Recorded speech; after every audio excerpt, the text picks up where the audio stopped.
Welcome back. As if someone just, I don't know, is waiting for us to greet them again.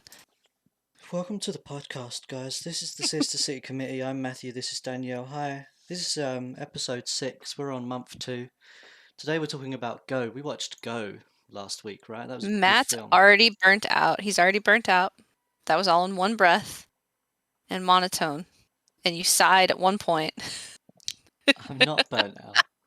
I No, just I know. thought I'd do the thing. I wanted to do the thing. That was Ripping the all. Band-Aid, getting it over Yeah. with. Yeah. Yeah, okay. I know. I know. Right? I'm making it difficult for you. I apologize.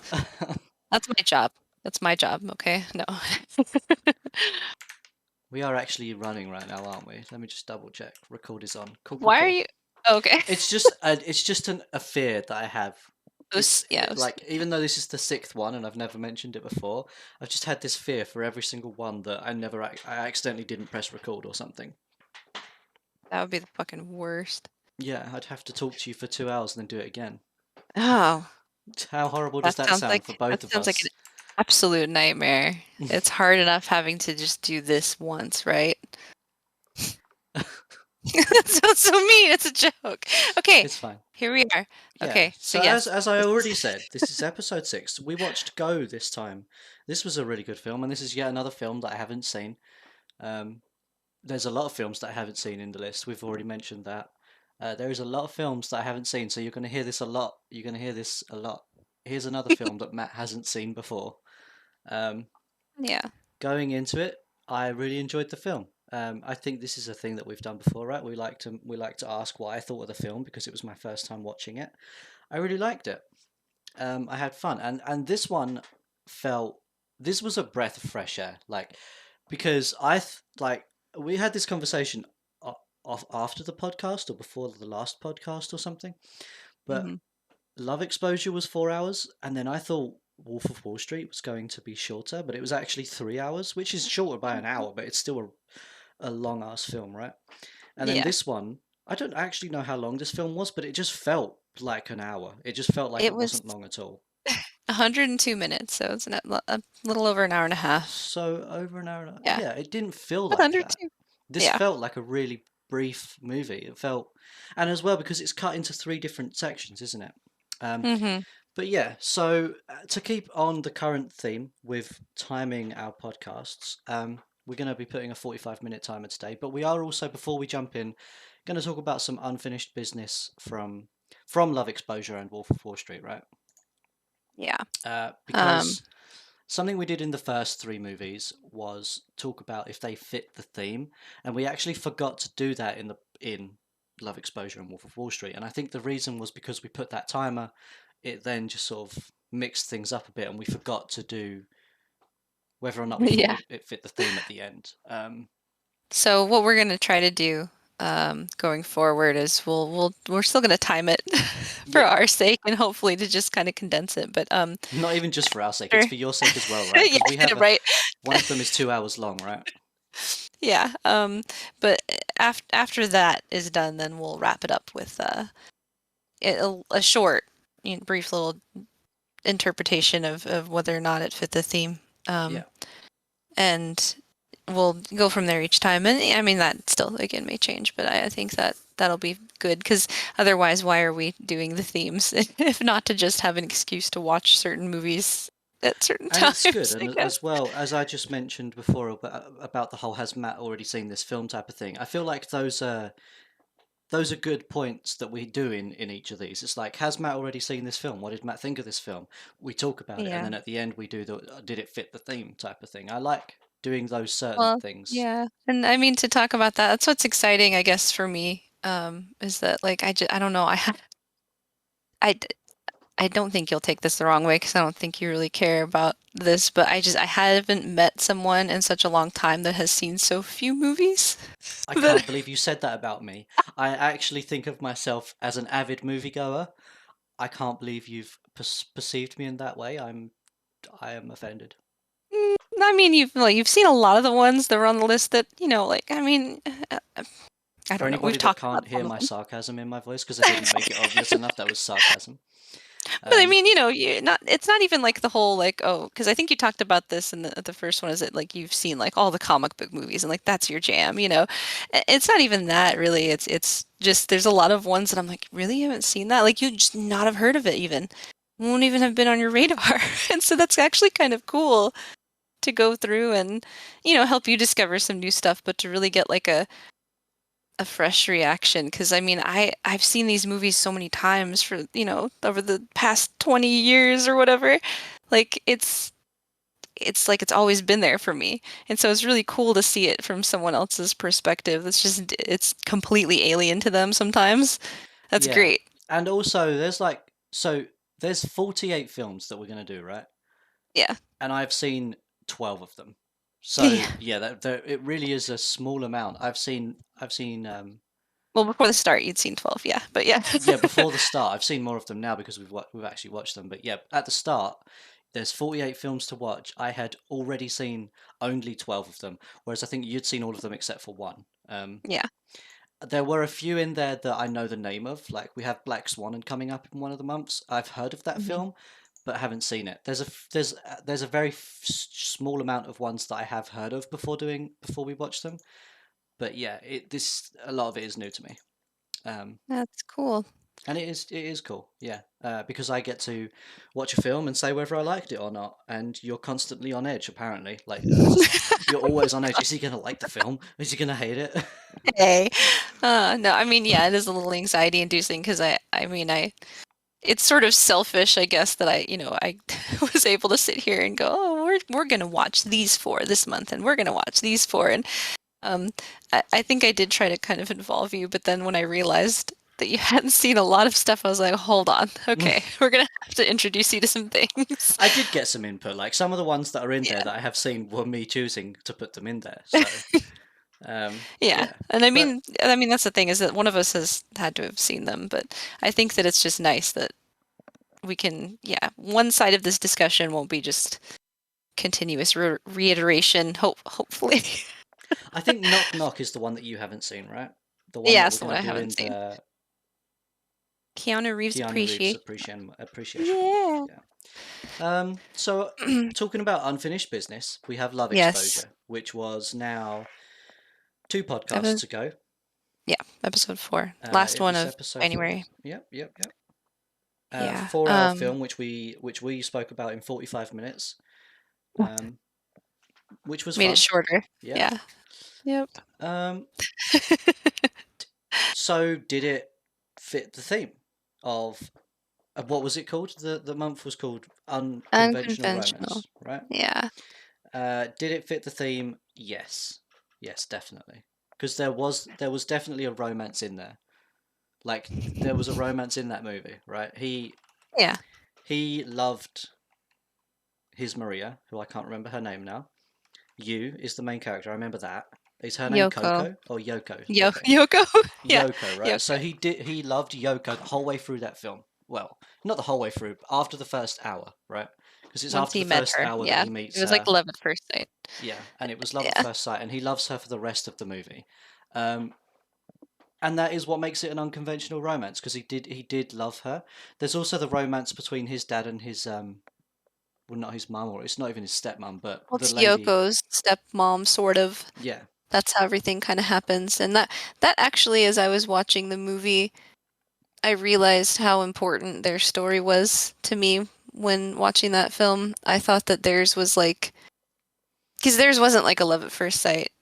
no, She pursued him and all that. We talked about a lot of that, but I mean, their relationship was unconventional. She showed up to the church and he was a priest who was not able to be with anyone, and that was a catalyst for a lot of the conflict in the movie.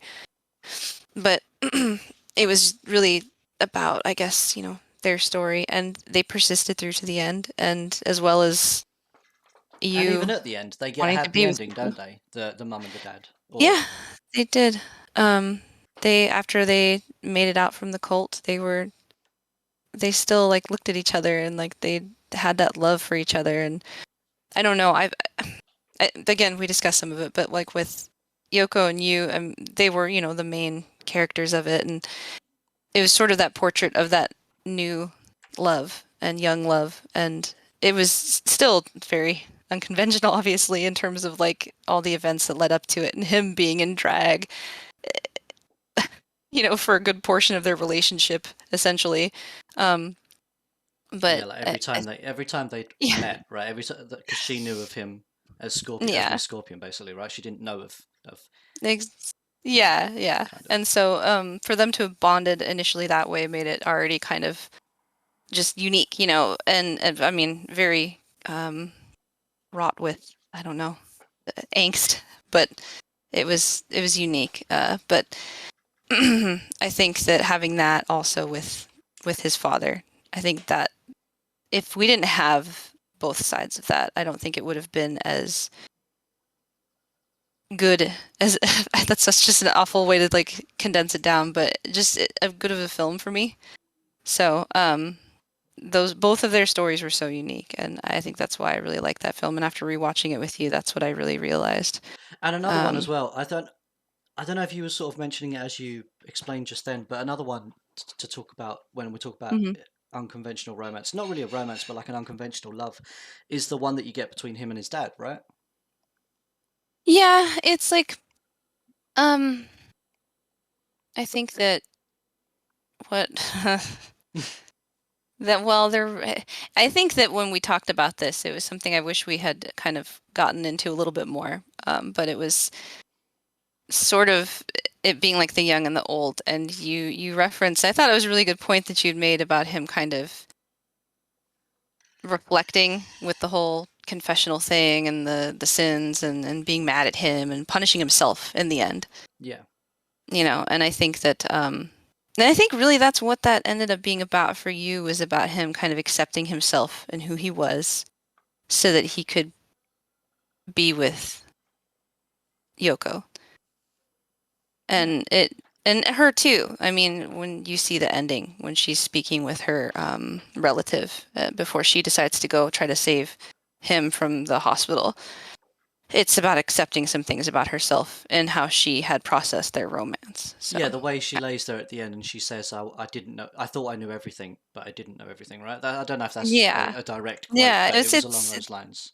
it's the gist of it. Where, yeah, I mean, she had been so sure the whole time, and then it was just something very small. I think you said you really enjoyed that realization and like the parallel between the tears of blood and I did really enjoy um, that because that was a big notice. That was a big point for me. It was because when she's choking him in in the hotel room, like at the top of the hotel room where when the big scene's happening, yeah, at the he's on the headquarters. floor, Yeah, she's choking him, and there's like a blood tear going down his eye, and I thought that was just because he was being choked, but then yeah, like then yeah, there was that scene where you realize, oh wait, no, he was just crying blood because he cries blood, right? You don't see him cry the whole movie. This is the first time you see him cry. It just turns out that he also cries blood, and she realizes that, and you realize that, and you're like, oh, yeah. oh, It's well, it's yeah, it's this I guess the symbolism of like there's those, what is it, the statues that uh, people purport to say, oh, it's the Virgin Mary crying blood, and but which I don't know a lot about that. I'm um, very, very lapsed in Catholicism, so I don't know all of that lore. That was like from when I was very young, but I've seen stuff about that recently, and I think that's kind of what a lot of that imagery had to do with. Especially in that same scene where he, with the tear, they showed like his broken statue in the pool of blood too. yeah. Yeah, but anyway, so Well, those that's are Love the Exposure. We yeah, wanted to touch on Love Exposure. We wanted to talk about did it fit the theme of the month, and there we go. I yes, think we both agree that it did fit the theme in more ways than what we originally expected, right? Or in more ways than I what you think originally so. expected. Yeah. I think so. Rather than it just being, oh, it's a silly thing about a guy who does upskirt photography and a chick who fights a lot of dudes and hates men. That's very surface level compared to what, the movie's about. So, but then And Wolf of Wall yeah, Street, I think, is the other one, which we did talk about. I mean, we did this one recently, and I know we did mention the drug aspect quite a bit. yeah. I mean, going into it straight away, we spoke about the theme, and Yeah. like the whole topic of like the whole conversation of us talking about the theme was like, yeah, it's about drugs. It's about drugs. Yeah. So whether or not it fit the theme of the month, that's a definite yes. Like it fits Yeah, the I think theme of being I about think so. drugs. I think so. I think if you want to talk about what spectrum, or not spectrum, what end of being part about drugs, because this one, the one that we're going to do today, Go, is about selling drugs, right? Yeah, Whereas, it's like a plot device. It's like the we have a yeah, drug dealer. It's not about, and we'll get into that, but it's not about like, addiction per se. yeah. Whereas Wolf of Wall Street is about taking drugs, and the whole film is about doing drugs and constantly being on those highs or having to use those highs to get through doing certain things. It's having to, yeah, it's using it, Maintenance. yeah. And it being such a big part of your lifestyle. That I mean, the part that he has that little monologue where he's talking, he lists everything he does throughout the day, all the drugs he does throughout the day to And get what each by. one And it does and how each one sort of balances out another balances out one. another one. Yeah. And yeah, and that I mean, it's not like that's the first time that's been mentioned or done in a movie, but it just, I mean, it fit with everything that was going on. It called back to, wait, did it call back, or was it before or after when he talked to Matthew McConaughey and he was telling him he had to do the, hookers and blow to make sure that he performed well at work. Yeah, I'd So it was say, it was a character trait, I guess, and yeah. Wall Street type stuff. They're very privileged in how they're able to, consume their drugs and it not completely wreck their lives. And there's a lot of people who are very lucky. I mean, you could say it, yeah, wreck their lives, but I mean, in terms of like the really awful consequences that you see, drugs, people being homeless. They weren't homeless, they had money, you know. It's So actually there's those crazy that aspects. even today that Jordan Belfort isn't homeless when he is worth minus 100 million, right? But Yeah. he's still not homeless. He's still Yeah. going. So, And that's not me I saying think he it's deserves to be or anything. It's just you mentioned about how drugs can ruin people's lives and they end up on the mm, street, and you get like the people that are on the corner and they'll do anything just to get money to buy drugs, or they'll do anything to get drugs, right? oh Um, yeah, and people who wreck their, their skin, their teeth, etc. from doing drugs. And you don't see that in this movie, but I think the reason why you don't see that makes sense. It's not unrealistic for the type of people that they are.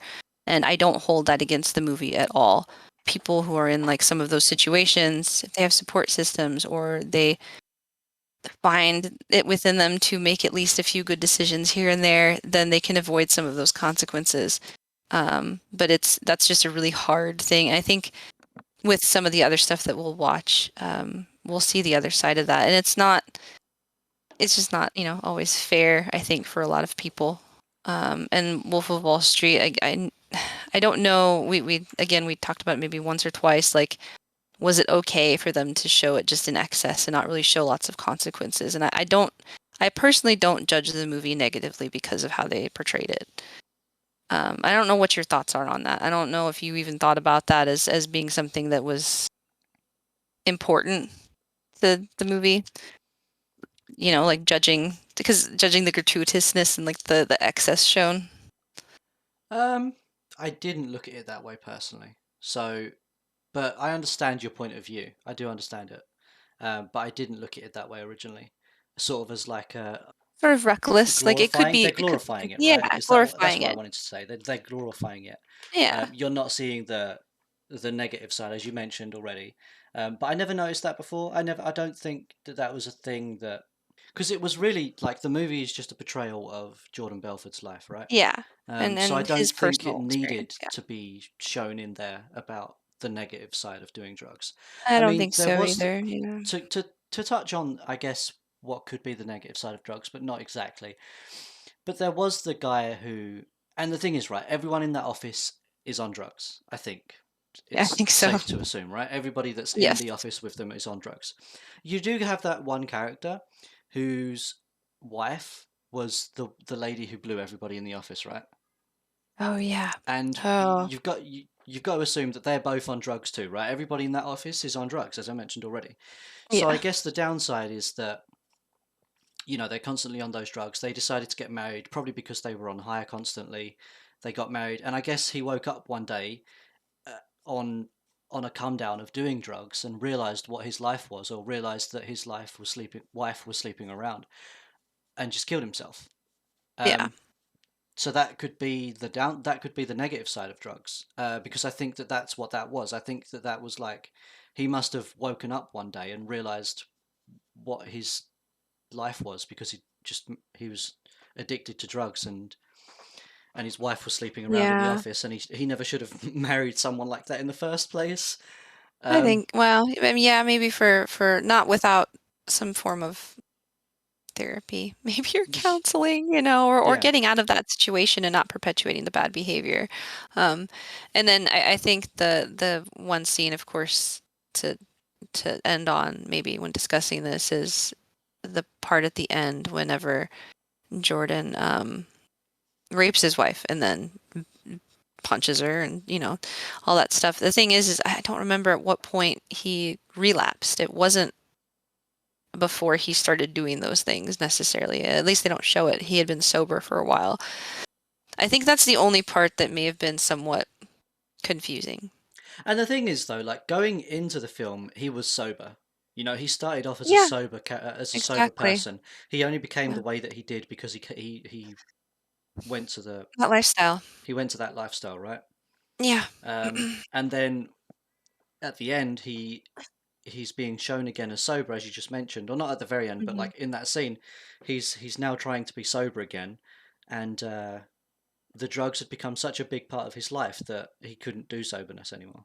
I don't think that's And I'm basically wondering what if that that's what was. that's supposed to be, is like him reaching the point where that's all he's been thinking about, and that's why he exhibited the amount of anger that he did in that portion. I don't know. I've never been at that point myself, so I'm not sure. But and I don't know if he really talked about it, in his memoir or whatever. But yeah, I mean, I think with everything, and of course, just with the whole, money is the best drug or whatever he says in it, then it 100% fits the theme. So we can move on to Go. Cool. So yeah, as we mentioned, wanted to just touch on those movies because that is a sort of a theme for us that we want to hold on to. It's talking about if they fit the theme of the month. That is a thing that we want to hold on to. Yeah. Um, so yeah, moving forward, already touched on this. We're going to have a 45-minute timer today to talk about Go. Ooh, oh, let me pull that up. I mean, the movie is an hour and a half long, as we already mentioned as well. Yeah, So we're going to talk about it for 45 minutes. So that's half of the film, right? Or not? I don't know. Is that right? that's fine. A Yeah. little under, yeah, but it's enough time, I think. With this isn't, I mean, not that Wolf of Wall Street was a super deep movie or anything, or any of the other ones were super deep, but this is, it's not a super deep movie. There's a lot of funny crap in it. I'd characterize it as kind of a comedy, somewhat like an, I don't know, crime I don't know what the what the exact genre of Go would be. Um, do you have a thought on that? I did mention it before. I actually deleted that note. I did put. I think it is. It is. It's the perspective. It's a drug deal from three different perspectives, right? And it's got comedy and it's got some drama in there. Um, Yeah, it's like a yeah, comedy comedy drama. drama. This is on Voodoo's, I think is a comedy drama. So it's from 1999. I cannot fucking believe it's been that long. That's insane to me. So it's over 20 years old. Wow. Which I mean, you can definitely see it in the movie now, but like it's not. I don't know. It's just crazy. I can see the era for sure. And then it's directed by Doug Liman. Which what else has he done? He's done like um, Edge of Tomorrow, Mr. and Mrs. Smith. I think a Bourne movie, maybe. I'm not sure. One of the Bourne movies. I think so. I Oh, think he cool. did. I think he did the first one, maybe. I don't know. So he typically does like actiony movies. Yeah. But this was one of I think one of his earlier ones. So Are we already into the timer? Or no, not yet. okay. I'm just introing it. No worries. Um, so yeah. that's the setup for it. And now I'm going to start the timer. So, Cool. Great. um, So, here we go. yeah, 45 let's minutes. jump into talking about the plot. Let's do it. So, part one, it like actually has the title cards, right? So it says Rana. That's who we open with. It's played by Sarah Polley. And so it's her and her friend group. They're in like what, their early 20s, maybe late teens. Her her conflict in her section of it is that she's going to get evicted if she can't make rent Yeah. within like what 24 hours or something really short like that. And there's a time frame for her. And so she's probably not like, I mean, she could be 19. They live in like what, LA, maybe I somewhere didn't around there. pay attention to where the film was supposed to be set. I know It's that the California, Oh, it's because California. Okay. yeah, because I mean, assuming because Simon in the second part they drive to Las Vegas, which I think is a thing that people in California tend to do if Oh, they're okay. going on to Vegas. Um, And you get so the welcome sign on the way to Vegas, and you get the come back soon what sign on the way out of yeah, Vegas, right? yeah. So the first part, and they show this a lot of the scenes in this part from different perspectives once we go through. But I think they mention it, she's just getting off of like a 14-hour shift when it starts, and Simon, the character who's in the second part, who works with her there, asks her to pick up his shift so that he can leave to go to Yeah. Vegas.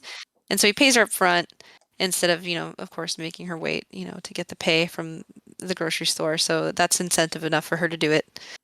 Um, she gets approached while she's working by two men about, essentially, they don't say it out loud, but, something to have fun with drugs. Yeah, I mean they're Because, buying a shit ton of orange juice, right?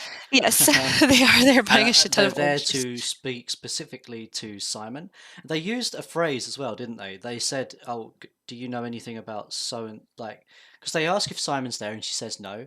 And then they used a phrase, and I don't know what it was, but they said, "Oh, would you know anything about something X?" I don't Uh, remember what it was that they said. they say party favors? No, maybe not. Um, I'm trying to remember what they said. but yeah, they use a sort of lingo to sort of mention to her that they're looking for drugs, basically. Yeah. Um, and then she mentions that she can hook them up, right? And I think they talk about price over the counter. I think they Mm, said 15 or 20, and she said that like Simon's overcharging you. I can do it for 10. Um, and she's got it in her head something. that It's more money so that she can make, because I think even with picking up the shift, right, it's still not enough for her to make rent. So that's why she ends up doing it for them, or agreeing to, she is does it for less though, because, doesn't she? She doesn't do it for more. yeah. Yeah, Um, just as sort, because I mean, I think she's probably she's not, and they present it that way. She's not a drug dealer. She works at a grocery store. I think you don't know much about her personal life besides who her friend group is, the people that she works with. yeah. Um, but she's clearly not a drug dealer, but she is someone who seems very resourceful, I think, throughout it. Like I mean, she gets into a situation, but she bullshits Yeah. if it's for her survival, essentially, She you knows who know? Simon's drug dealer is, right? So she uses Yeah. that to her advantage as well. Um, because yeah, she says over the counter that she can sort the drugs out, and then it basically cuts at that point of at that point, right? It just cuts to them finishing their shift. So everything that Rona's doing, Rona's goal and Rona's drive in this is to get more money because she needs to pay for the rent, right? And Yeah. it's not just the rent for that month; she'll also need the rent for the next month. So, like, she's always going to True. need rent money. So And maybe I she's mean, trying to it's get like, as much as she can. what, you need money to live too, right? You Yeah. can't not just yeah. Um, Which her friends do warn her that, moving over Simon to directly to Todd is not cool. You don't do that. Which, we see because of Todd's hesitancy, I guess, to help her out once she gets there. yeah. So we have them driving in the car, and that's where they mention about like the whole you shouldn't go above Simon straight to Todd, right? That's where they have Hmm. that conversation. That's while they're in the car on the way to Todd's. Is it Todd? Yeah. Yeah, Yeah. on the way to Todd's, and then we get the scene where we're now at the apartment, and Rona is talking to Todd, and as you mentioned, Todd doesn't really want to do it. He's like, I'd rather give a blowjob than do a favor, I think he said.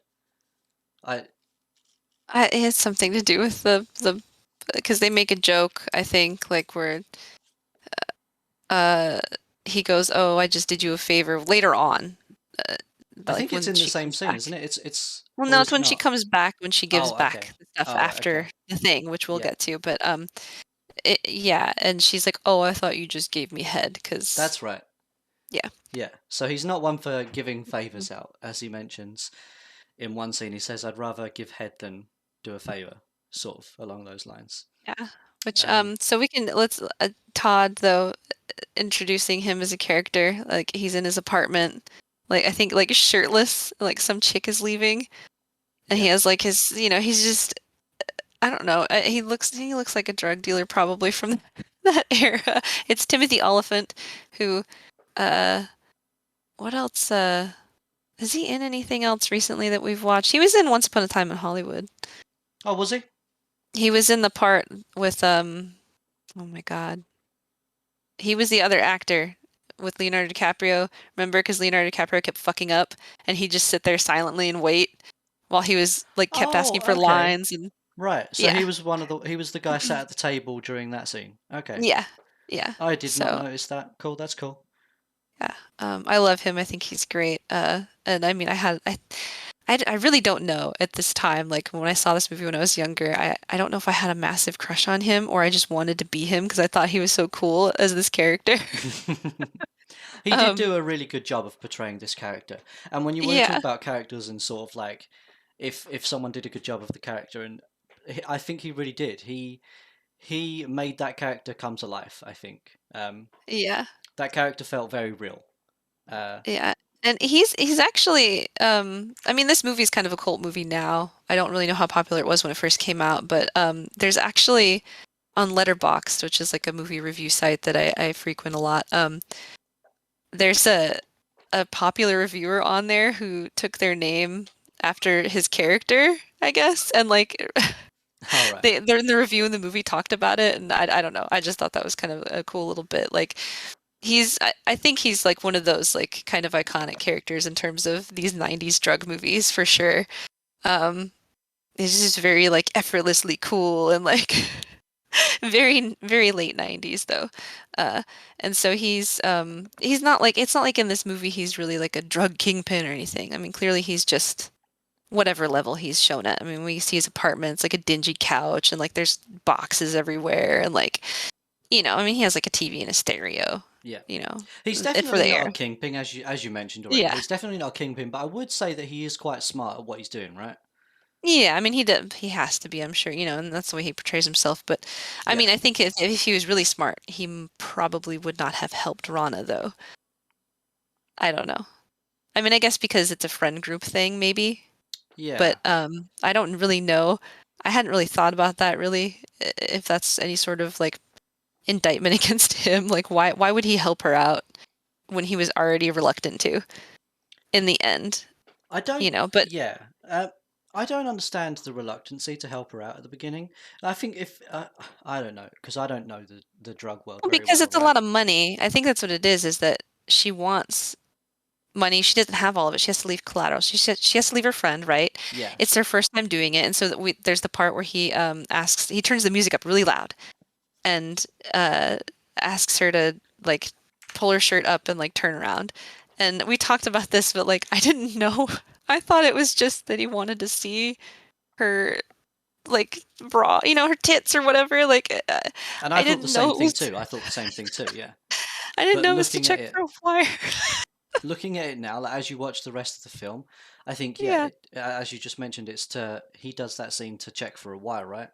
But Yeah, and that's why I turned the music up. I don't know. It went over my head when I was younger because I mean, obviously I wasn't it like went over that. my head now, like as my first time watching it. I don't know if it's Yeah, because it's your second or if you've watched it more, I but I don't think know if it's yeah. because you're rewatching it now as an adult. But for me, first time watching it, I thought that scene was just for him to be a pervert. That's what I thought that scene Yeah. was.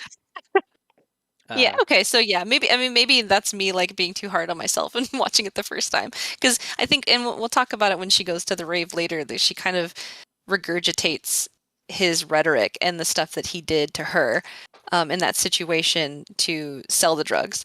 And so she gets it to go, and she goes to meet the two guys. Their names are Adam and Zach because they're going to be like the third part of the movie. But um, Spoilers. she gets there. Yeah, spoilers. She gets there, and there's two more guys there, I think, or at least one more guy. I don't know if they show the other guy. They don't show the Like, fourth guy. They see Adam oh, and okay. Zach, and they see the cop.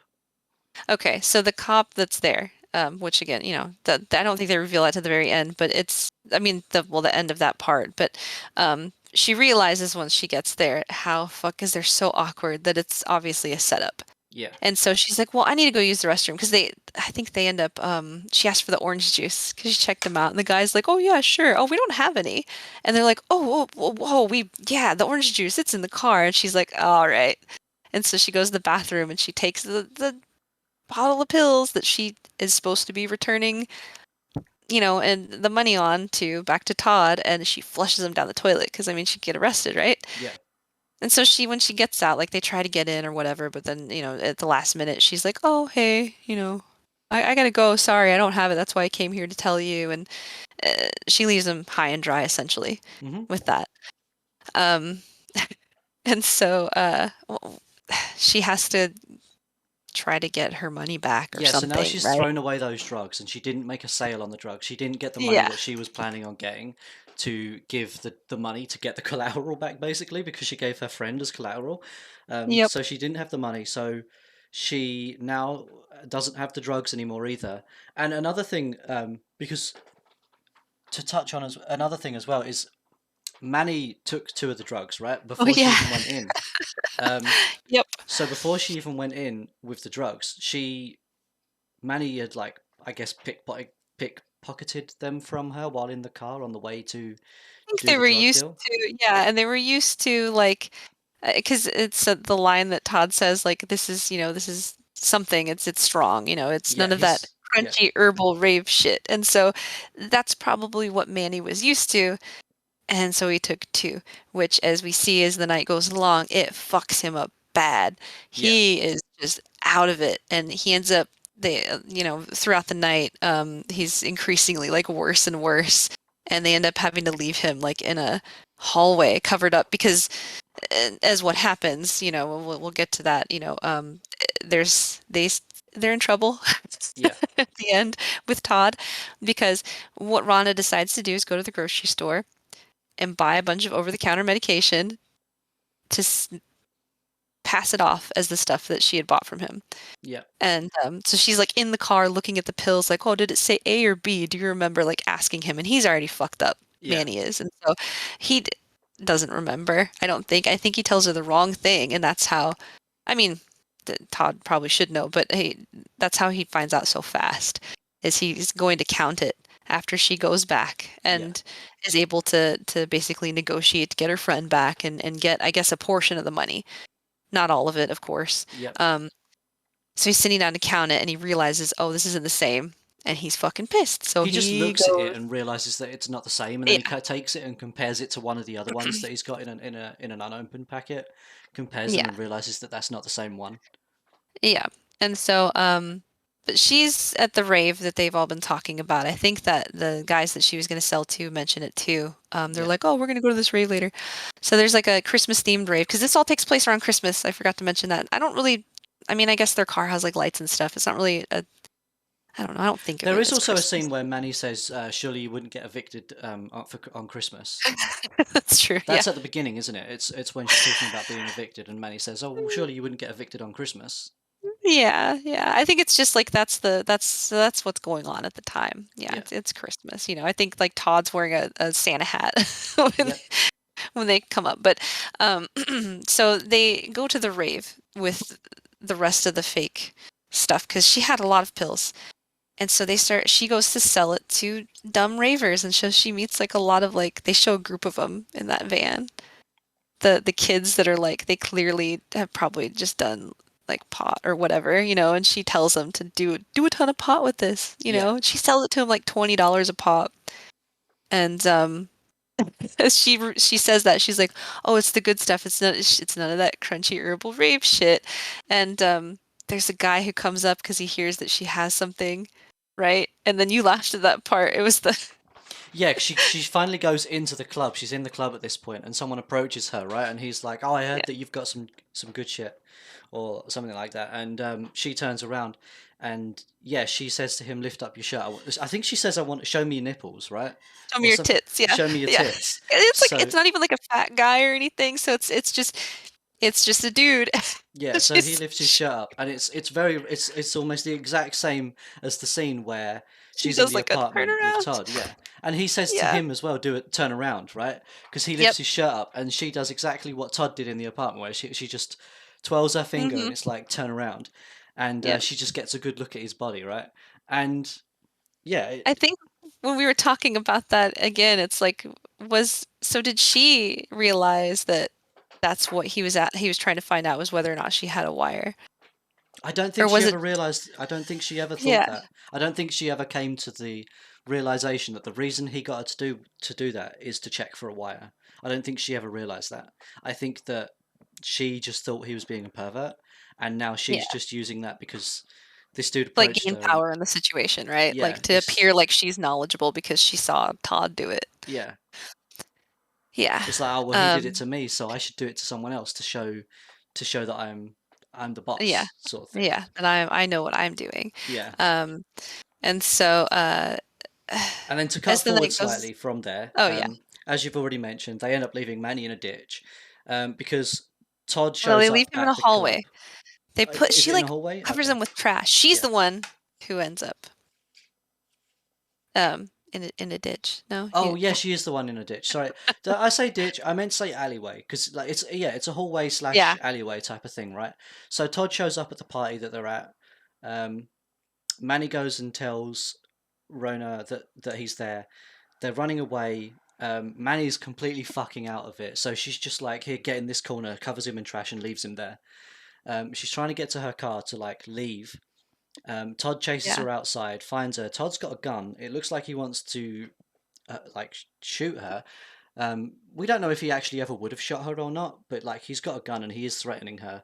And then suddenly, out of nowhere, she gets smacked by a car. She ends up on the roof of the car. The car pulls backwards and then drives forward, dropping her into a ditch, and then drives off. And then that's the scene. That is the first. And Todd's like Oh yeah, uh, he's like, "What the fuck?" And he like looks at them and he's holding the gun and he's like, "Are you serious?" And then he walks away because he's like, because I mean, hey, uh, I don't know what he was really planning on doing if he was just gonna scare her, what like you said, but he can wash his hands of that situation, right? So he ended up not doing anything. These people did it for him or whatever to whatever end. And so yeah, that's the end of that portion. And so then we go to Simon in part two, which picks up right at the very start again of part one, hmm but it's from his point of view. yeah. And so yeah, it's very quickly he's on the road with his friends and it's gosh, okay, so And it's he's Tay in the Diggs back of the is car, right? He's not even in the. He's not even oh on the he's in the road. trunk. He's in the Yeah, fucking trunk. yeah. He's not even in the From seat or anything. They've got him in the trunk. I think they've got his hands tied together. I don't. No, I don't know. I think they just have him in there Oh and right, he's like okay. sweating balls and fucking like they I don't even remember why they put him in there. It was just it's dude shit, Just I to fuck guess. I with don't him, know what right? Yeah, happened. just dude shit. Yeah. And so we're introduced to his friends and it's like Tay Diggs is like the kind of the leader, level-headed guy of the group. I kind of don't know why he's hanging out with them. Maybe it's I mean, I guess you've kind of realized once he starts talking about a lot of tantric sex bullshit. Because there's a whole portion where he's like, I haven't come in like was it like a year or something? Like I think it was 4 years. something like I don't know. I It was might a even be long wrong. fucking Yeah, it was time. a long ass time, and he was Yeah. bragging about it, right? Yeah, but then they have like the two dumbass kind of filler dudes. It's like Breckin Meyer playing a sort of I don't know, guy who talks like he's from the hood or something. Like he's obviously putting on an act and he's regurgitating stories that Marcus told. He refers to himself as an N-word Oh yeah, in he front of does. Yeah, Marcus and yeah. is And he's like Marcus turns around and he's just like, "What?" Yeah. questions it like, you don't get to say that type of thing. And he Yeah. sits there and And he then starts spurting a bunch of shit that you hear from people all the time, right? It's like, oh, well, so and so in my family is black, so I can oh say it. yeah, well I told you my mother's aunt something or other like just Yeah. some fucking yeah, nah. Um and then it's James Duval, he's been in a lot of stuff, not as like a main character. I actually really like him. But he had like a small role as just the other friend who's just kind of dumb and like there to basically keep Breckin Meyer's character company, which is whatever. So I think as soon as they get to Vegas, those two do something stupid. They eat something dumb like shrimp that they shouldn't have eaten and they get food poisoning. Yep. And so it's basically just leaves it up to Simon and Marcus to go throughout in Vegas, right? And do their thing, which And Simon goes and spunks all of his money within like the first, I don't yeah. even know how long. Like it felt like 10, probably like 10 or so minutes. He just went and spunked it all on, I think, Hmm. obviously gambling, but I don't know what it was that he was gambling on where he lost it all so quickly. I think it was playing poker. Or no, I Something think craps or Marcus was playing poker, right? yeah, when he comes up to him and asks him for more money and he's like, Yeah. "Sure, give me your wallet." And he's like, "Oh, okay." Because like Simon is a character, if we can talk about him, like he's a very happy-go-lucky sort of like I don't know, he just seems so eager to just do whatever they're doing and he's obviously kind of like a shitty dude, but like I don't hate him at all. I thought he was hilarious the whole time. He's kind of an airhead, I guess. Yeah, I think Uh, that's the best way to explain him because he's not an asshole. Like I don't think like the thing is he does some asshole kind of things, but yeah, with the way he does them, it's just coming off as him being an idiot and not meaning to be an it's asshole. almost Yeah, it's like it's almost charming. Like it's not really, I don't know what it is. It's like it's just funny. Like and we see that at like the very end, right? But like in this it's like oh, he can like weasel his way through a lot of shit, I guess. yeah, And like I think maybe it's kind of like except for the one part I think that you got really upset about, and I mean I would have too, but you like audibly were like, what is he fucking doing? Is when they get in a car because they're gonna go out for the night, they're gonna go to the strip club, and so they like some guy mistakes them for valet, and yeah. so they're like, okay, and so they take this nice car, and he's digging around in there, and he finds a gun. Oh, right, the bit where I audibly, yeah, okay. I was confused for a second because she was like, you got audibly upset, right? But yeah, Yeah, it's the part where he rummages around in the car, finds this gun. Marcus is sat next to him driving. Simon's in the passenger seat, and he is literally like fucking around with this gun in every single possible way that you can. And it's a real gun. And like they find out he in doesn't a know few. if it's loaded. He He's like doesn't know if looking it's at it, like loaded. He pointing cocks it the at gun himself. and everything. He points it at Yeah, himself, points it at Marcus.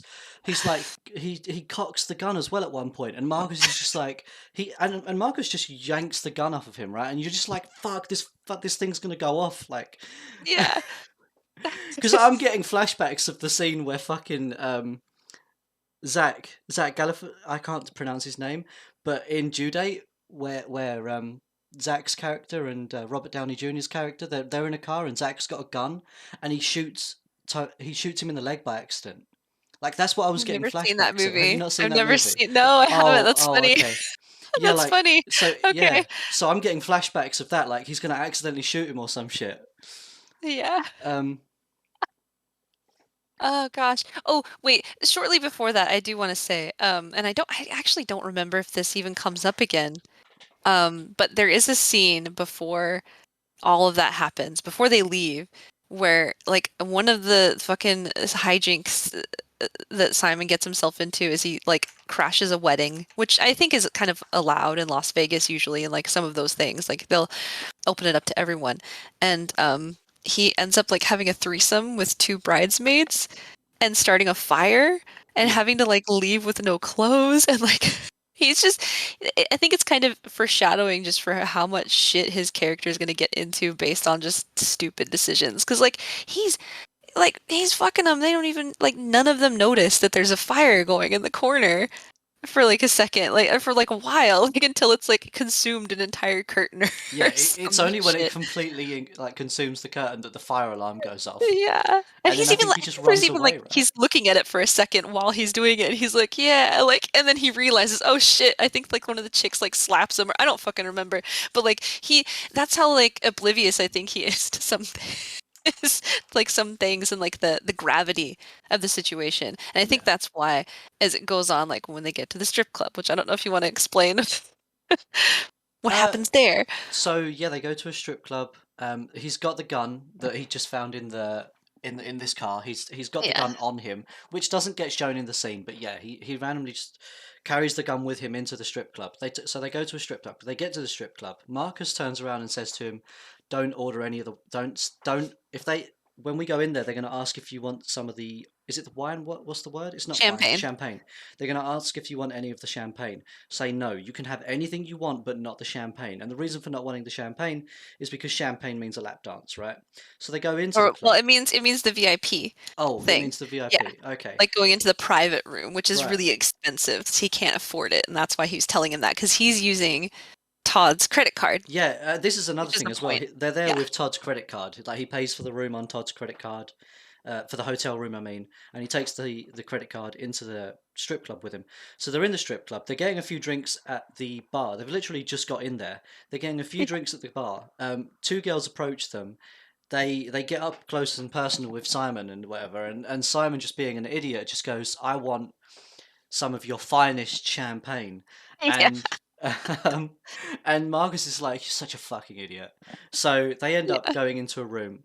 Um, there's like a security guy there, or a bouncer, whatever you want to call him. He's there. Hmm. He gives them sort of like a check. He gives them a check and he tells them the rules. He's like, "There's no rules. There's only one rule, and that rule is no touching. If any touching, and I'll break your arm." Um, Yeah. so they go in. The girls start giving them this lap dance in the VIP room. Marcus is there enjoying himself, and I think that they know the girls notice that Simon's enjoying himself a lot.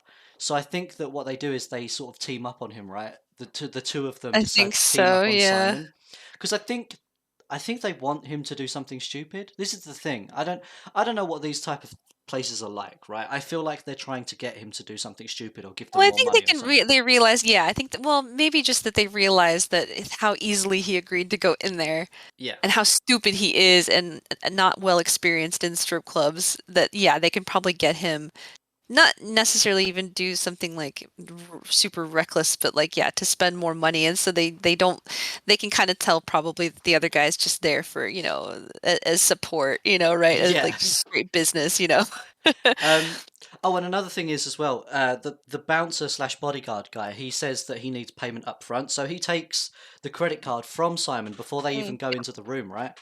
So he takes the credit card, which is Todd's credit card, off of Simon to keep it in his possession to yeah. pay for the lap dance. Um, they go in. Simon ends up accidentally, well, not even accidentally, he does it on purpose, but he does it because he's a fucking idiot. But He's yeah, just too Simon into ends it, up, I yeah, guess. he Yeah. ends up grabbing one of these strippers' ass. They freak Yep. out. The bouncer Hands, comes in. hands. Yeah. Yeah, yeah. The bouncer comes in. The bouncer's like threatening to. He instantly goes to Marcus's character and threatens him, and they're like, "No, not him, the other one." Yeah. So then he turns to him, starts yelling at him, and you assume that he's going to break his arm or something because he's like broken the rules, right? Hmm. So then Simon pulls out the gun that he took in with Yep. him into the strip club, pulls out the gun, and He shoots the guy shoots in the arm. the Yeah. guy in the arm. And he's just like, "Where's the nearest exit?" The girls say behind you, so that's where him and Marcus make their exit. They don't Yeah. they don't grab any of the stuff that they left behind with them. They just leave with the gun and they drive in the car. Um, Yeah, I think even like Simon's stupid and he throws the gun while they're driving and he's like, "Why did you do that?" He's like, "Fingerprints." He's like, "Go back and get the gun, yeah. gun or something like." I don't know. And so, which I guess is why they still have the gun, right? I don't remember exactly, Did they but still have the gun at the end of the film? I think they only is had that the theirs? gun. I don't remember actually whether or not they picked the gun back up off the street. I think he makes them, but anyway, we're running the time. Okay, so How are we doing for um, time? Sorry. we're at 14 minutes. We may have to just add on that extra 15. I don't know. We'll see. Anyway, Oh, we'll just add so on the extra 15 because we've okay. still got to do the plot 3 as well. Yeah. So they go back, they get their friends who I think are still fucked up. There's like a little bit with some kid in an adjoining room where they have to like slide him all their cash in order to get let in because they were shitty to him earlier. There's like an awful joke that they made, like, "Oh, we're in here," like Yeah, I don't want so to say the it, kid but randomly knocks on the door, right? yeah. And he's like, "What are you guys doing?" And I'm not sure if I think it's Simon's character, isn't it, or is it someone else? But they just turn around and It's they're like, Simon who says it, but then Marcus like laughs like menacingly. I don't want to yeah." repeat it, but it's I don't think it would have flown today. No, I don't think it would What have. I they think, said.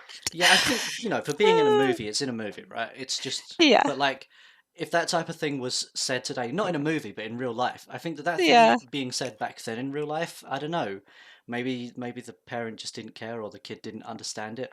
But yeah, like Well, that I type don't of think the thing kid had any now. supervision because I think whenever they knocked on the door again to try to get out at the point that we're at in the plot, he was like sitting in there and you could hear him watching like adult movies or something. I think his parents were gambling and left him up in the room. I think that's the implication there. All So right. as I think about it, like I didn't, I don't know. Anyway, so because I think that's something a lot of people will take in Vegas. I've been a couple times and there are so many people dragging kids around at like 2 a.m. with strollers. Yeah. Like they just come on. Like they've had I remember people with strollers and kids and their kids are holding their drinks for them. Those big stupid novelty drinks. That's crazy. Full of like yeah, anyway. So now we're on So they had now we're on this getaway scene, right? yes. The kid lets them go through. They use the door to get out. They go to their car. And we have like a getaway scene. They're driving to get away, um, and they're also being chased. So Yep. basically, because they left that card behind, they tracked the card to the hotel, um, Mhm. and The start. friends are stupid, tell them the room number, they come up and they're beating on the door and that's why they go through. And Yeah, then yeah, so they S- leave and then they're in that like van or something. I don't know. The guys are that are chasing them. It's the manager and like his dad yeah. or the It's the bouncer and his manager, the dad. bouncer, and his dad. Yeah, the guy who just Yeah. got his arm shot and his dad. They're in like a van. They're chasing these guys in their car. And they end up pulling down an alleyway, right, to try and get away. Yeah. Smash the car up completely, and then the truck drives into the side of the car. And at this point, I'm thinking this car's not going to work, and of course it does. So Yeah. yeah, they got caught in an alleyway sideways. The truck drives into the side of it. None of them, for some reason, get any damage to them. It just pushes Yeah. the car out of the alleyway into the road, and they drive off. Yeah. I think the other car is just like it can't. Yeah, it's fucked or something. They can't get where they Oh, need well, to what go happens and is the so. 4x4 got flipped during it, right? Oh yeah, yeah, yeah, The yeah. 4x4 ended up Okay. upside down, or the truck. It was just dumb luck on Simon's part because I think he was the one driving too in that part. Yeah, Yeah, he was, yeah. and so he was just doing just dumb shit to get away, and yeah, dumb luck. He gets away and flips, and that's where we end is them getting away and driving back. And so Now, then the plot third. three is Oh it's quite yes, short, right? So we skip to plot three now. This is I think we can go over this one quite briefly. So plot yeah, three is Adam and Zach, which are the two guys at the start of the movie who were asking for the drugs from Rona.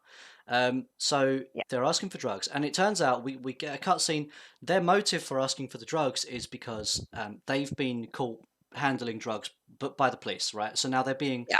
they have a wire on them. So now they have a wire on them, and their way of reducing their time in Clearing their prison, or their record. yeah, It's or clear in their record oh, because clearing their as we record. find Okay, out, yeah, as we find out, they're both actors okay, on like a soap opera or something. right, They play, I think they play cops, and so they're able to like make it look like they're just doing research, but really they're just, they're having to help with the setup to get it clear. And there's some like little bits that are revealed about it, but it's pretty quickly you realize like what their little thing is because separately they're being talked to by the cop in the start and I think one of them is like, oh, talking about his girlfriend and yeah, how, oh, they're cheating. And you realize that it's that both of them, Adam and Zach, are dating each other. yeah, And they had both cheated on each other. And that's like their little conflict. They're kind of bickering the whole movie because of, and they end up confronting like the guy that they had actually both cheated on each other with. It was just like the same dude, like a makeup guy yeah. or something. And I don't think anyone, I think there were some women that realized that they were like Claire. It's Claire because they passed by her in the grocery store, and she's like, "Oh, gay men are so hot" or something. Yeah. And then you're like, oh, And then also you oh, get the sister or something of the guy that they both cheated on with, right? They knock on the door to yeah, see him, yeah. It was and played she by Melissa answers. McCarthy Yep. in a very early, yeah, appearance by her. Which is kind of crazy to see 20 years ago. Now she's like super famous. But yeah, she's like, oh, there was like a time where you guys were, it was like 3 minutes, and then he walked in, and Yeah. I can't believe it took this long for you guys to find out. Um, Yeah. so yeah, that's why they're involved with all of this. This is what plot three is about. This is about Zach and Adam. It's about them being wired to try and remove Uh-huh. their sentence or wipe it from Yeah. their records because they're actors. Um, so yeah, it cuts to the scene again where she's doing the drug deal with them, and Hmm. you see a bit where I don't know if it is Adam or Zach. I don't know which one's which, but I think one Yeah. of them, I'm Yeah. going to say Adam, approaches her and whispers into her, "Get out!" Right? Or It's Zach. I is think that it's Zach. Zach? Is it? It's Okay, Jay Moore. It's a taller one, right? yeah, I think. Yeah. Because what happens is that the cop is sitting there and just like talking about, because I mean they met, Rana, and they talked to her, and I think they probably assessed her character pretty easily, that she was just a young girl, yeah. and I don't know if they knew And I think that that would be they her first wanted to time give doing up it. Todd here at this point, right? They didn't, not Todd, sorry. They wanted to give up Simon at this point. They didn't want to give up Rona, right? I think, Yeah, that wasn't the plan anyway, and I think they talked about that, and the cop refers to her as like some crack whore. Oh, it's just another crack whore off the street, and they're like, they kind of get, you can see it in their faces, and so that's why, yeah, like you said, he tells her like leave, like yeah. go or something. Yeah. So then going forward, he says to her leave. She goes and throws the drugs away, and then she leaves that scene. She's not in it for a while after that point. After that, I think that the police officer realized that I'm not sure if he realized that they told her to leave or something, but he's noticeably angry, I think, in the rest of that scene. Um, He's really unpredictable, and I think that's the thread in their plot that was sort of like the funny thing until there was the little side detour that we go on with them, which I think I told you about this. I referenced that whole bit a lot because I thought it was really hilarious, but really for the movie, it's sort of it is a detour. Like it's how that whole thing resolves, yeah, but where we see them end up, like what they end up doing at the end of the night is connects it all back. But the thing with the cop, it's still really funny. So I just want to go over it briefly though, because it's not, but it's from that moment that you're talking about where he seems mad. He gets aggressive with them, and like I think like it cuts to um him, like he has one of them like against a wall, and he's like feeling him up or something, he puts and like handcuffs on one of patting them him and he's down, feeling him up. right? Yeah, Yeah. And so, but you realize that he's just kind of being jovial about it. Like he's like, "Oh, feel the abs on this one." Ha ha ha. Like he's just trying to show them something. And that it's from that moment where you kind of get the weird vibe that you think that he's into them. yeah. And he's like, "You guys, hey, don't worry about it. It's okay. Everything's fine, but you know what you can do for me? Come eat dinner with me and my wife." And so that's how they have to end up getting like their thing cleared, is they have to go to this dinner with him and his wife. So they go, and it's I forget her name. I put it on there. She played Jenna Maroney in 30 Rock, but she's the wife. And I think she asks to kiss Adam, and Zach is with like while she's preparing dinner, Zach is with the cop in Yeah, like the Zach is just bedroom. washing his face and he comes out of the bathroom and the Yeah. cop's like, "Hey, come over here." And he's like, smell this aftershave. How much do you think that And aftershave?" Oh no, he's like, he's like butt naked, yeah, right? he is Like stark naked, and he gets him to sit on the bed with him, right? The cop yeah. lays on the bed stark naked, and he's like, "Take a seat." Um, and you really He's think like that talking about how bouncy the bed is, and like shit that like you could read as like oh yeah, he was like, "I could do yoga on this bed and you wouldn't even notice" or something. like that you can see it in both of them as they're dealing with each part of like each half of the couple. Like they're getting really uncomfortable, and they think that what's going to happen is that they're going to ask them for like a three or like a foursome. I don't know, like there's some sort of swingers or some shit Yeah. because of how uncomfortable and weird they're being. And so they're sitting at the dinner table, and then the reveal and the joke is that the guy's like, "Where do you think we got all this stuff?" And like at that point, the tension is like really high. Like they're looking at each other wanting to leave. Adam and Zach are, Yeah. and they're like, "This is like really weird. I think we have to go." Well, hold on. Where do you think I got this silverware? Where do you think I got this? Where? And they're like, "J.C. Penney, And he's like, Sears." "Where do you think I got that aftershave that you really liked, Zach?" Yeah, yeah. And you can see in the wife too, like she starts to be like she's listening to him like, yeah, what do you think? Like you can tell suddenly that it's something different. And then he's like, oh, it's Confederated Products. I don't really know what that is. I don't know if that's actually a real thing. I don't know I don't if know that's what the term Confederated for it. products means. I don't know if that's an American term or if Yeah, I just don't know it in England. maybe. But the guy's like, oh, isn't that like Amway?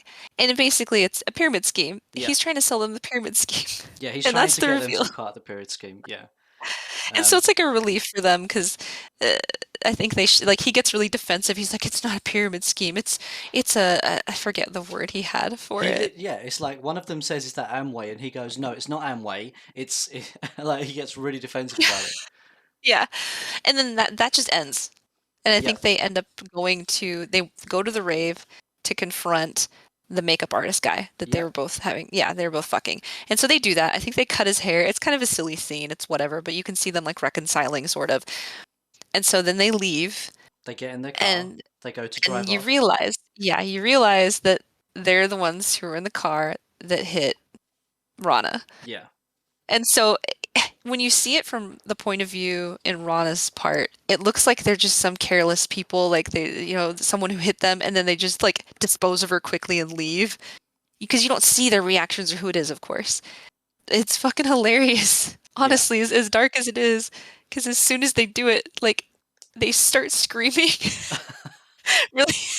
yeah, And they're like, "Oh my God, what's going?" Like they're flipping out. They don't know what to do, and so they panic, and that's why they throw her in the ditch essentially, and they drive off because they're panicking and flipping out. And they see that he has a gun. They say, "Oh, who's that guy? He has a he's got gun! a Oh my gun. God!" Yeah, Yeah. Oh yeah, so now they drive off to a gas station, right? And they're yeah. talking about what's just happened, and they're like literally in detail talking about what's just happened, going over it, and Hmm. like talking about um what they should do. And then I think it's Adam goes to use the toilet in the gas station. As he's using Yeah. the toilet, he notices that the wire is still on him. The wire that they had for the Hmm. drug deal is still on him.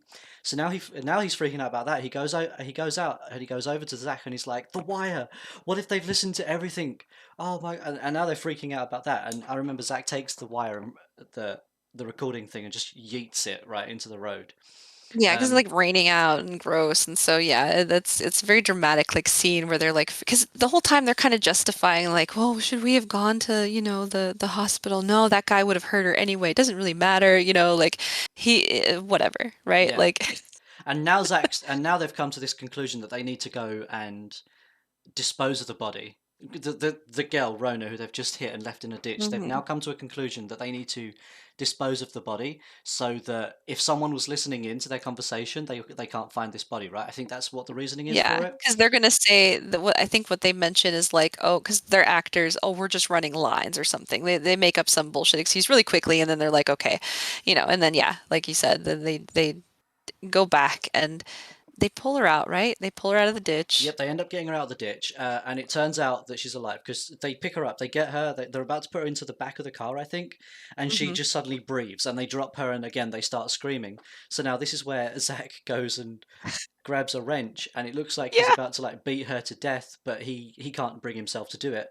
But instead, yeah. what they do is they leave her on another person's car, and it cuts to a scene where people find her on the car, and it's like, oh well, how the hell did she end up here? Someone call a doctor. It's yeah, and it's actually Well, not call a doctor, but the call an stupid ambulance. ravers that she sold the fake drugs to Yeah, that find her, and so they're like, "Oh man, it's her. We gotta call her." yeah, And so they're like, because I think if it had been probably anyone else, they would have been like, yeah, yeah, because I think that's the thing like not you forget, but I think the thing that probably Adam and Zach didn't think about is no one probably cares as much as they even did in that moment, which is right, yeah. awful. But then we So get a little scene where Adam and Zach know, like Adam and Zach, you get the last part of that whole plot, that yeah, whole scene is like Adam and Zach, they see that she's now being looked after, and I think that that's the end of their scene, right? yeah. Their whole subplot's tied up. They feel better because I mean they were trying to justify it anyway, and I think once they saw that she was getting help, then that was that. Which now Um, leads us on to the end of the movie.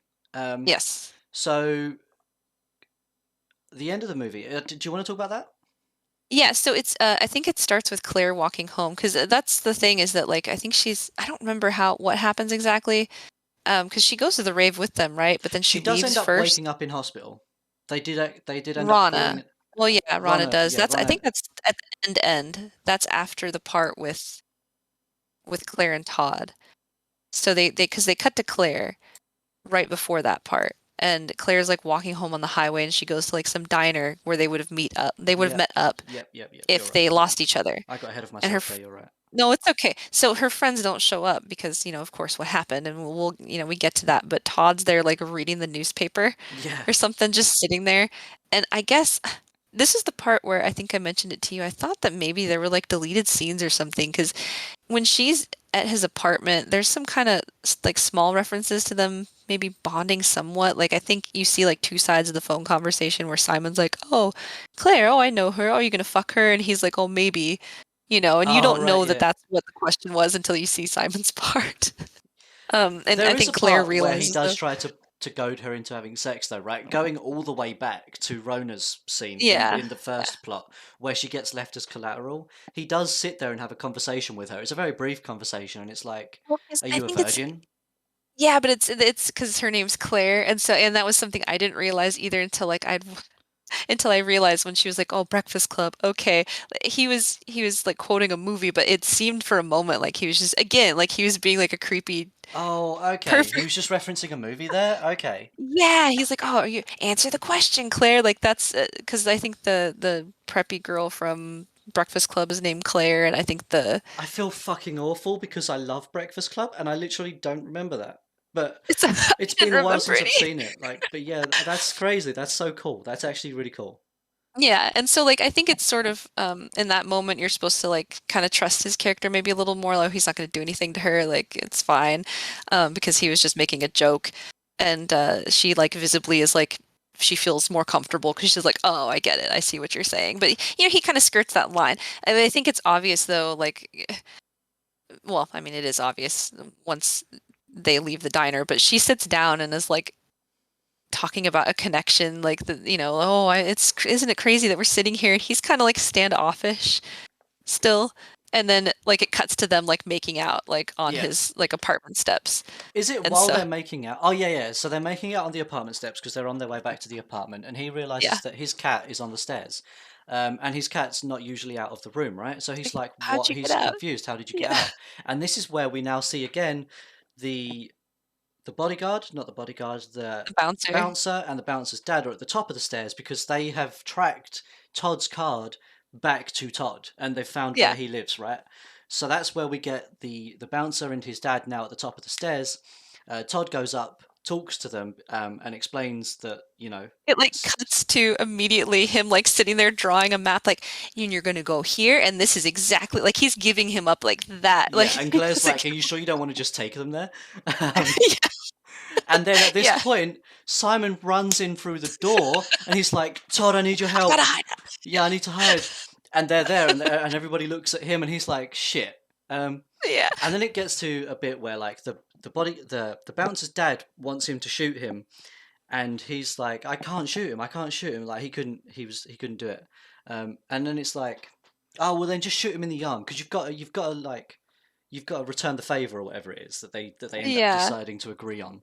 They're not gonna like take his life or whatever, but it's like, oh, you need to return the favor. Like he shot you in the arm, so you Well, need to yeah, shot, because they're shoot like him in the arm. yelling at each other. I think the tension like gets really high, and like Claire ends up screaming. It's like, "What do you want?" or something like that, and they're like, Oh you yeah, know, that's right. yeah.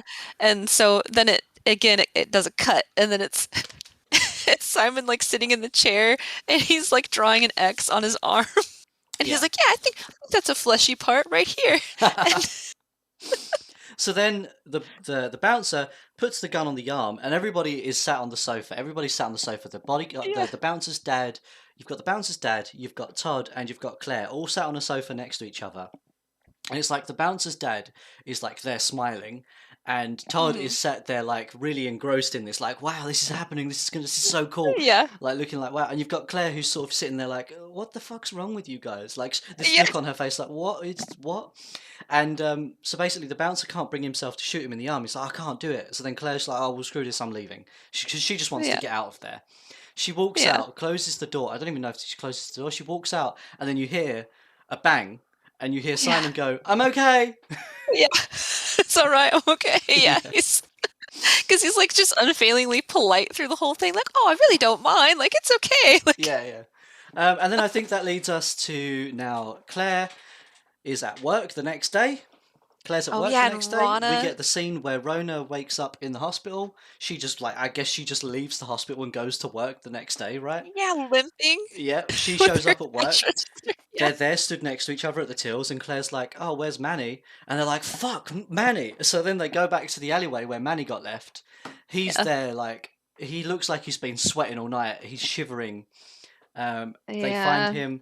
They all get into their car, and at the end of the movie, as I mentioned it before, the quote that I said, right, is that they just drive off into the sunset, and that's the end of the film. They do. They do. After all of that craziness, and there's no repercussion for anybody really, other than Simon getting shot in the arm. There is no repercussion for anybody. They just, the three of them, the three sort of main characters, just drive off, and that's the end of the film. Yep, everyone's little it's very neat and tidy for everyone involved. Yeah, it's I mean, I guess that doesn't. Oh yeah, no, because Rana does say she's like, oh, and I have money to spare, so she doesn't get evicted. She has money, extra money still. Um, Oh yeah, because she uh, ended up keeping the money from the sales that she made on that night. yeah, She yeah, ended up getting the money back from. Well, she got half of the money back from Todd, right, when she gave him the drugs yeah, back, and then she went and sold a shit ton of fake drugs at the yeah, club. And yeah, she ended up having the money for the eviction and spare. Um, yep, and that is exactly it. That's exactly what's meant by sort of them driving off into the sunset, no repercussion. Everything yeah. everything actually just ended up perfect for her. It really, yeah. I mean, so it's I guess there weren't a lot of for being a well, we'll talk about that for the drug movie thing, but to kind of go back and talk about I think what was it, the soundtrack? I did want to talk about that though Yeah, throughout go this ahead. movie. So that was one of the because we have 7 minutes left. Okay, no worries. Um, We'll talk about the soundtrack and we'll talk about the yeah. grocery store because we did miss. I'm sorry, we did Oh miss yeah. talking about the grocery store in Wolf of Wall Street. I don't know if there are any grocery store scenes, but that was sort of a theme for us as well, right? It's grocery stores. Oh yeah, yeah, yeah, yeah. What was it you want to say about the And score? yeah, no, no. So for the soundtrack, The I soundtrack, sorry. well yeah, well whatever. Um, I I bought this one, I think, on CD. I still remember what it looks like. It's like a black disc that has just "go" in like lowercase All right. font. Like I don't know. Uh, it's a really good soundtrack. It's just music from that time. A lot of like the electronic music and like the rave stuff and like it was just I can't even I remember, can imagine with it honestly. being a 1999 film, Yeah. like it's gonna be music from that era, right? Because that's when it was Oh based in yeah. that movie, and Yeah. that is the era that I was born in. I was born 1990. I think you was only born a couple of years before that. Yeah. Um, so that is like our era of growing up. That is the Yes. music that we know, right? Yes, there was I'm trying to think all of what was on there, but I know that it was like it's one of those things that I would just put on. Like it reminded me of a lot of like did you ever see the movie The Beach I with didn't. Leonardo DiCaprio? Nope, Shit. haven't seen that It's one. a Danny it was a Danny Boyle movie. I actually like that movie a lot. But I don't know how many people saw it. That one maybe could have been a drug movie. Maybe. I don't know. Because whatever. Yeah, we'll talk about that one some other time because I think it is worth a watch eventually. But it had like a similar soundtrack, and I want to say it came out around the same time. That kind of music that was really popular, like, yeah, it came out in 2000. That kind of music that was really popular, like Moby and God, what were some other electronic artists? I mean, Fatboy Slim, Oh uh, God, you gotta love Fatboy Slim, right? Chemical Brothers, like all that stuff from that time.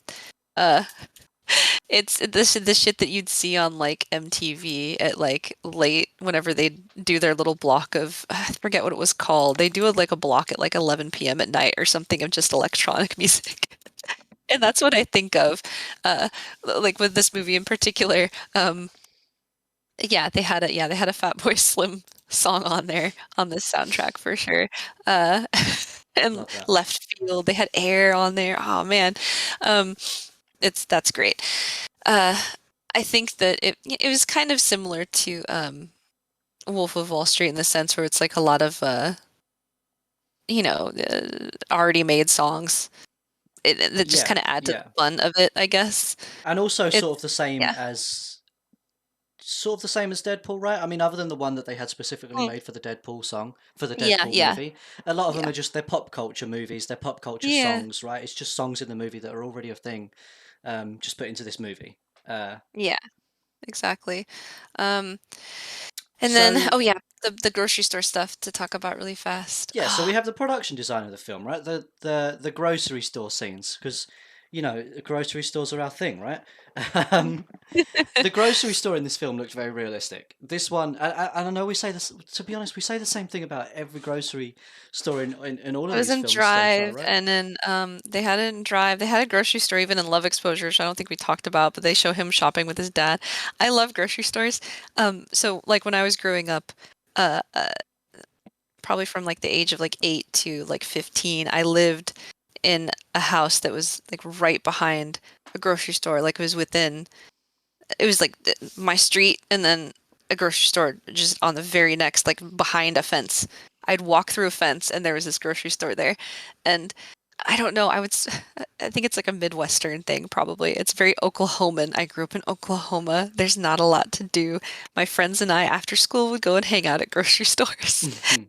But there's like a nostalgia there, I guess. Like thinking about some of the ones that I see today, I don't even see that look like that, where they have like just that awful fluorescent lighting and like the ugly like beige linoleum on the floors and like the grubby looking produce And the horrible little break room that they fixtures. had as well. It wasn't even a Oh break room, was yeah, it? They hid they were. behind. Well, It they was weren't behind. hiding, but it was that was what they used for their break room, right? It was just behind the stock. Yeah, it was behind because what it was is they go into the grocery store and they show like a woman bending down to grab some orange juice and then like she has to like tug on it and then a hand like yanks it in and it's Manny, I think, grabbing it. All He's right. grabbing the while they're sitting on break and they're playing some game in the back, like sitting on crates and shit. Like, yeah, it's great. Like they show their locker room is like dingy and like, I mean, it's very. I've seen those places, and it's I don't know. I've It's worked kind in of those places, so yeah, yeah, it's exactly. understandable. Yeah. I don't know. It makes me nostalgic, I think. Because, I mean, I think a lot of things now are getting updated, or if something goes out of business, you just don't see that kind of stuff anymore. And there's like a lot of grocery stores that are not this one, but at least some of the ones that I've seen, like growing up, like Albertsons and Homeland and stuff, which are very, regional. They're, they have like fake, like, I don't know. Have you ever been to like a Disney store at a mall? Yes. Where, I don't know if they have them in all these, but all the Disney stores I've ever been to have like, they'll have like full on animatronic bullshit up in One the of ours, trim up the one that top. I know of had that. It had it in the center of the Yeah. Disney store. It had the animatronics, yeah. Yeah, so they'll have like these, statues and shit. There's a lot of grocery stores I've seen that'll have like big fake scenery of like food, like giant grapes and like Oh, right, carved out okay. things and I don't know. So that's kind of what like I think of when I think of grocery stores and spending a lot of time in them. But it just felt so the checkouts and everything when they're there. And like I think there's even the part where there's like a mom who like gets into it with Rana at the beginning and is like, oh, don't think you're something you're not or whatever, like looking down on her for working at a grocery store. And I'm just like, you That bitch. was a great Come on. scene to start the film on as well. I don't know if that Yeah. started the film, but yeah, it was like, don't think that you're something that you're not. And then she turns around and she says, "I've been in your position before, right? Or I've done what you've done." And she Yeah. goes, "And look where that got you." Like, Yeah. Rona's response is, "Look where that got you." Like, Yep. that's like, hell yeah, girl, you tell her because you've worked in that position before, right? And you're like, you just want to fucking, you want to tell Yeah, some customers exactly. to go fuck themselves, right? I mean, the ones who are like that, Yeah, yeah, the ones that like absolutely. that, not just anybody, not polite Gosh, the ones customers. who just treat you like shit Yeah. because oh, you're bagging their groceries. Come on. Anyway, so I I don't don't know how know. we're doing for time, but I think We honestly, have I know 30 we added seconds. 15 Yeah. minutes, but that's it. We're done. Yeah, I think we're done. So we can talk about then. I'm just gonna end it right there. The how does it fit the theme? We talked about it at the beginning, but we can kind of reiterate here. Yeah, we did talk about it at the beginning here because we was talking about the theme of Wolf of Wall Street, right? So Yeah, again, it's definitely a film about drugs, right? And it's on the opposite end of what Wolf of Wall Street is about. Wolf of Wall Street is about taking drugs and being on these highs and etc. Whereas this film fiction. is Yeah, just about this film is using drugs for the plot, right? Hmm. I don't, other than Manny taking the two pills in the car and being on a high for the rest of the film after that point, Yeah. no one else is actually shown as under the influence of drugs. I don't think. There might be a scene No, where because yeah, Simon, when no, I think well, oh yeah, the cocaine thing. I think yeah. yeah, But even then, it's not. It doesn't really show him being like out of it because I think he's also like having sex at the same time. They have the ravers, but I think even then they're like faking most of it. Was the idea anyway? Because she was selling them like fake drugs, and yeah, she she's told them selling to them like smoke a lot. painkillers or Yeah, something. I don't fucking know. She's selling them a it's bunch like of allergy medication, like allergy Claire. medication. She mentions Yeah, that, right? Yeah. Um, yeah, she's just selling allergy medication. But yeah, this film is more just about the side of